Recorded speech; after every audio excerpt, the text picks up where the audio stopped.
দেখো আজকে কাঁচকলা চিংড়ি মাছ, এই যেখানে চিংড়ি মাছ রেখেছি, এই চিংড়ি মাছের পকোড়া করে দেখাবো। সেদ্ধ করে নিয়েছি, এই যে দেখ, এই যে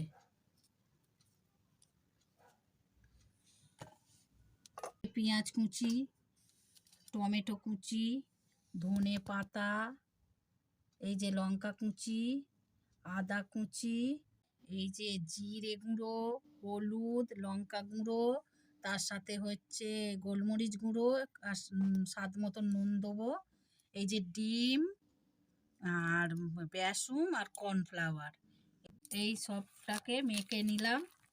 এই যে কাঁচকলার পকোড়া বানাবো।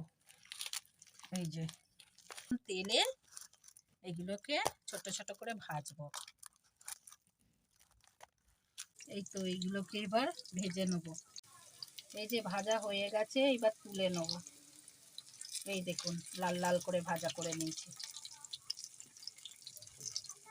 যারা যারা দেখতে চেয়েছিলে চিংড়ি কাঁচকলার পকোড়া, এই দেখো আমি করেছি। এটা আমি সেদিন ভাতে খেয়েছিলাম, আজকে আবার বানালাম। এই সস দিয়ে, শসা পেঁয়াজ দিয়ে, এই দিয়ে পকোড়া খেলে তো খুবই ভালো লাগে। এই দেখো করেছি, দেখো কেমন হয়েছে বলবেন।